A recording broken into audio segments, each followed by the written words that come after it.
مرحبا وأهلا بكم في برنامج داخل واشنطن. معكم مضيفكم روبرت ساتلوف. ليس من السهل محاربة الإرهاب. إدارة أوباما التي أخرجت أحد أعظم نجاحات أمريكا بعثورها على أسامة بن لادن وقتله أكرت بفشل كبير حين أعلنت عن هجوم بالطائرات دون طيار في يناير الماضي أسفر عن مقتل أشخاص كان يجدر بها حمايتهم. غربيون تحتجزهم القاعدة رهائن. القصة أكثر تأكيدا. لقد قتل 2 من زعماء القاعدة يحملان الجنسية الأمريكية في تلك الضربة الجوية. هل حرب إدارة أوباما على الإرهاب تمضي في مسارها الصحيح؟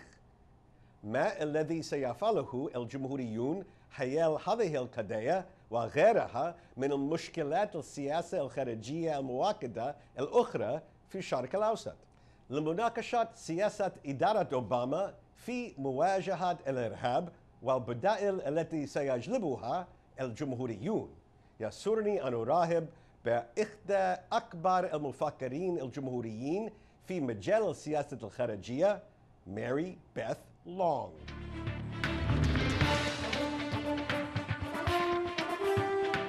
Welcome back to Dakhel, Washington. I'm sitting here with Mary Beth Long to talk about American policy in the Middle East and perhaps some alternatives to the direction that we're heading. Thank you very much for joining us. Pleasure to be here. So let's start with the issue of drones. Drones have been used by American forces for many years now. We just had a very sad episode where drones not only targeted the bad guys, but also tragically 2 hostages that they were designed in a certain way to protect. Are drones worth it? I think it really depends on what your objectives are. Certainly drones have proven very effective in taking out certain levels of Al-Qaeda, whether it's AQAP in the Arabian Peninsula in Yemen or operatives along the Afghan-Pak border.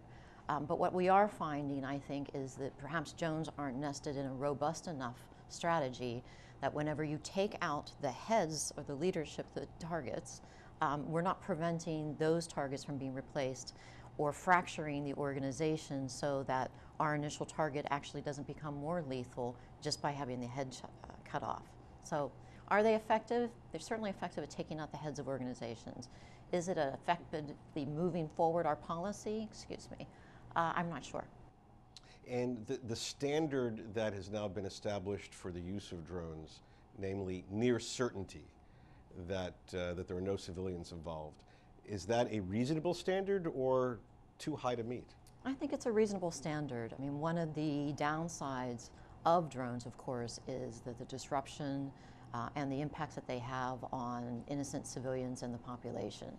And also, with the unfortunate incident recently, taking out a target, but there being secondary or tertiary deaths that you were not intending to have.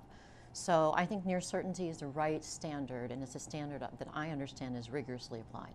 So let's speak more generally about the evolution of the war on terror, if we can use that term, the evolution of the war on terror since you were in the Pentagon up until today. How have you seen first the challenge evolve, and then I'll ask you about the response. I think the challenge has not only expanded, but it's become much more proliferated within the zones in which it was originally found. For example, the challenge, I think, initially on the war on terror in Afghanistan and Pakistan has gone much further than just the Al-Qaeda presence.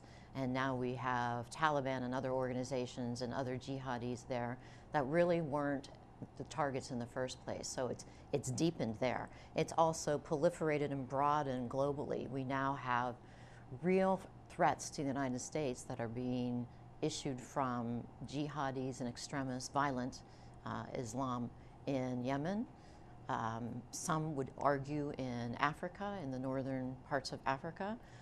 It's proliferating. So our so-called war on terror has not brought, I believe, the results that it was intended. That said, We have been incredibly successful, and I think a certain amount lucky, with not having a repetition of the attacks in the homeland. So the usual political statement is we are safer but not yet safe, which both Republicans and Democrats, whenever they're in the White House, a line they tend to use. Mm-hmm. Do you think that that is accurate as of spring of 2015? I would not make that statement. You would not? I would not. And so, expand. You think we are less safe? I think we're less safe. I think we're having a hard time dealing with the amount, the diverse threats that are facing us now. We have a number of states or quasi-states that are less governed than they were before. Some would say ungoverned, that not only affect our interests here at home, but more importantly, you know, America is a global country. There are American interests, direct interests, whether it's people or manufacturing capability or vital streams of energy or commerce. And we also have allies that are critical to our national security. And I would say, writ large, as a whole, I could not say that we're safer now than we were 3 or 4 years ago. I actually think that there are different kinds of threats, more threats, and that we are having a more difficult time putting our arms around the threats. So let's look at the response side of the equation. Sure. I mean, enhanced threats, you referred to the complexity and the increase in number of sources of the threats. Mm-hmm. Capabilities, intentions, and willingness on our side. How have that kept up or not kept up with this rise in the nature of threats? Well, I'll judge how our side is kept up by taking a look at what I believe to be the enhanced capabilities of the threats. You have, for example, a support from Iran of the Houthis, of the Sunni conflict in Iraq. They are certainly supporting the Shia militia there. There are certainly indications that Hezbollah, which is an Iranian proxy, operating there in one form or another. The Badr organization and some of the other Shia jihadis or militia are sponsoring them. So certainly Iraq is a perfect example of a case where we have not only more threats or threats that we had dealt with in certain ways during the beginning of what we'll call the global war on terrorism, that are now actively being supported by Iran, which I don't think shares the interests of the United States. And we have indications that not only have these organizations come into holding U.S. equipment that had been turned over by the defeat, I guess, of the Iraqi army, but also being supplied directly. And then you have incidences, for example, now where Russia is exporting some of its most sophisticated weaponry, which we have no confidence and no ability really to control the proliferation of that to possible terrorists or states that are acting against our interests. So when you compare that to changes that we've made in our capabilities, other than the increased use of drones in Yemen, which is different than the beginning of the global war on terror, and I would hope some increased use of our intelligence and other capabilities. I would say that our capabilities remain about the same, while we've seen a diversification and an increase of the capabilities of our enemies and our potential enemies. And that never bodes well. So let me ask you about the one arena where the administration certainly would say it has engaged fully and completely, and that's negotiations with Iran and our international partners for an agreement to prevent their acquisition of a nuclear weapon. As a deal not done yet, but we've seen the outlines of it. Good deal for America, bad deal for America? I think on any occasion where the U.S. can solve a military or security threat through diplomatic negotiation or political resolutions that dampen or even resolve hostilities, that's always a good thing. But a negotiation is where two sides actually give and take and find a way to meet each other's interests. Maybe not completely, but at least enough that they can actually have an established accordance with how they're going to conduct themselves in a certain manner. I don't fault the Obama administration for engaging Iran or for seeking that kind of a resolution. I am not clear that any such resolution has been met that is in the interest of the United States. Certainly, there hasn't been enough information provided to the Congress or the American people to gauge whether this is a good deal or a bad deal. And in fact, if we have a deal, I also believe that one of the key components that would indicate to me that this is certainly not a deal that's transparent enough for me to say it's a good deal is that our neighbors in the region, while cautiously optimistic that it's feasible, have not been engaged and not been provided with any real insight either. And it hasn't dealt with the biggest problem in the region, which is, as I mentioned earlier, Iran's continued support for terrorism and their hegemonic aspirations, where they have basically infiltrated the political processes and the sovereign territory of other countries, even without a nuclear weapon. I can only imagine what they will be threatening-wise if they have a nuclear weapon. So is it a good deal? I'm not prepared to say so. Is it a process that we needed to undertake? Absolutely. I just hope that we have the courage and the wisdom to walk away from it. Okay, well, when we come back, we'll talk with Mary Beth Long about some policy alternatives that she and perhaps other critics of the administration will be proposing in the months ahead.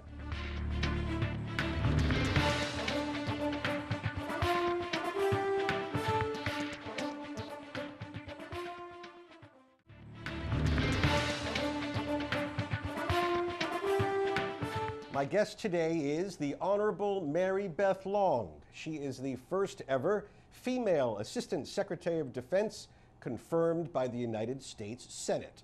She worked directly with Secretaries of Defense Donald Rumsfeld and Robert Gates on the department's highest priority issues. She represented the Secretary with his foreign counterparts and at the National Security Council and the White House.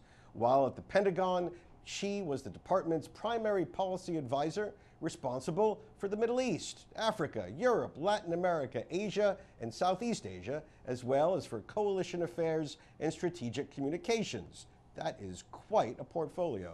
She was also appointed the Deputy Assistant Secretary of Defense previously for counter-narcotics and oversaw the department's counter-narco-terrorism efforts. In 2010, she received the Pentagon's highest civilian honors. She adds to her defense credentials over a decade of hands-on operational work in our nation's intelligence agencies against terrorists, weapons of mass destruction, and other priority national security issues. A lawyer by training, she currently specializes in legal issues related to exports and business abroad. Now, let me pivot a bit, because you're not only a former official, but you're also a public figure in the Republican national security establishment, advising candidates over the years. And we'll think about perhaps 2017, when perhaps Republicans emerge as the control of the White House. Let's say we sign an Iran deal with President Obama, and a Republican president inherits a deal that he didn't like. How do we go about business in the Middle East in that sort of environment? Well, I think the first thing we would have to do is, the Iranian deal, if we have a good one, we'll presume that it's a good one that's signed, but that he doesn't like it because there's some infractions that occur after. I'll start with good faith. The first thing that we need to do is, the threat that Iran poses the U.S. and its neighbors actually is a fairly broad one. The nuclear issue is just one of the aspects. The first thing that I believe a president needs to do is ensure that Iran's other aggressive activities in the regions that affect American interests both directly and indirectly, its hegemonic aspirations, the fact that it is supporting terrorism in a number of venues, the fact that it, on probably a weekly basis, sends fast boats after U.S. and other maritime assets, those have got to be curtailed. We've got to make sure that Iran, not only as part of this deal, but in its overall international activities, becomes a responsible actor, and that has not been the case. That also will limit its use, while it is complying with the deal, or at least sticking with the deal while the deal is in effect, from using the threat of a nuclear weapon to leverage these other activities to greater harm. Secondly, then, as to the deal itself, which, as you know, has no provisions concerning the development of Iran's missile program and its other activities. I think that the president needs to focus on those related activities and make sure that they are contained separate and apart from the deal, and that we have rigor into knowing where those other very enhanced military operations and programs are going, because these two are very critical kinetic arms of the Iranian military regime. And then thirdly, I think the United States need to be able to independently verify that Iran is complying with whatever the terms of the deal is. And that means inspections that are rigorous. That means a process within the UN and within the United States and the international community that when a violation is found or suspected, we're not spending months talking about what violation that may be and negotiating access with the Iranians and allowing the clock to run so that the violation doesn't basically become moot and we end up with a treaty that's been abrogated, or at least very high suspicion that it's been abrogated while the program develops behind the scenes and we live with a fait accompli, which is a nuclear-armed Iran. Now, you mentioned the challenge of Iran being a responsible actor. Some suggest, well, at least there's one arena in which the United States and Iran cooperate, or at least have shared interest, the battle against the Islamic State, Daesh, ISIS. Is that a foundation on which the United States and Iran, in your view, can build at least a somewhat of a cooperative relationship? It's certainly a foundation upon which we can discuss cooperation as to that issue. It reminds me very much of the where we had a slight coincidence of interest with Iran during the very early days of the Afghan conflict, not only as to the initial movements, but even later there was some coincidence of interest on controlling narcotics that were coming across the Iranian border. Those are certainly the basis for conversations, for perhaps limited cooperation or collaboration in those areas. But you can't lose your focus on the fact that in the most fundamental ways, the U.S. and Iran's interests in the region do not coincide. And you don't want to allow the tail to wag the dog, so to speak, that the small interest subsumes the larger interest where we are not aligned, or certainly to date, we haven't seen an alliance. Let me ask a broader question. You earlier offered, I think, a very persuasive and powerful critique of disengagement from aspects of the Middle East. But there's a debate on this among Republican foreign policy experts or Republican candidates. Some would argue that, having heard this litany of chaos and turmoil in the Middle East, that we should stay further away, that we can only get bogged down, that we can only burn our fingers and suffer losses and lose blood and treasure. What do you say to that argument, that the argument that we should stay further away, not get closer? I'm sympathetic to the argument that it just seems like every day leaders and the American people open up their magazine or turn on their television and the region seems like it literally has a different problem or a worse problem on a daily or weekly basis. And there's a certain amount of frustration with the inability of the U.S. to do something about it, or for anyone for that matter, to have a significant impact so that things move on the path toward better, whatever that definition may be. And that there's an inclination to say, well, if I can't fix it and I can't even have a significant role in making it better, I'm going to stay back and let others either engage themselves or let the problem sort of work itself out. The issue with that is these aren't the kind of problems that work themselves out in a vacuum, number one. And it's exactly that vacuum that has limited the United States' ability to have any means of resolving or even having effective leverage on these issues. These are deadly issues of proliferation of weapons of mass destruction, of weapons that not only threaten the region and all of our neighbors, but threaten our interests, not only there, but abroad. The world is a much smaller place. The technology that enables people, now people, not just states, organizations that don't even have a home, to be lethal worldwide, that has happened, and pulling back and allowing the world stage to take care of it by itself is a disaster, and is one of the reasons why we have very few buttons that we can push, very little leverage in the region to make things better. It's our disengagement that in part caused these problems, or certainly caused the fact that we can't do much. So rather than pull back, we need to double down. We need to work with people who want to be our allies there, and there are people's organization countries that are looking for help. We need to find coincidences of interest. We need to set realistic expectations, and we need to get in and get engaged. That's my view. Mary Beth Long, thank you very much for joining us in Thank Dakhel, you. Washington. Thank you.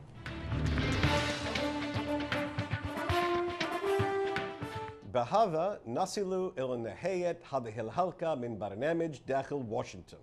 إذا كانت لديكم أي استفسارات أو تعليقات حول هذه الحلقة، وخاصة حول مدى فعالية حرب أمريكا على الإرهاب، أرجو أن تراسلوني مباشرة على عنوان البريد الإلكتروني التالي insidewashington@alhurra.com. معكم روبرت ساتلوف، شكرا لكم وإلى اللقاء.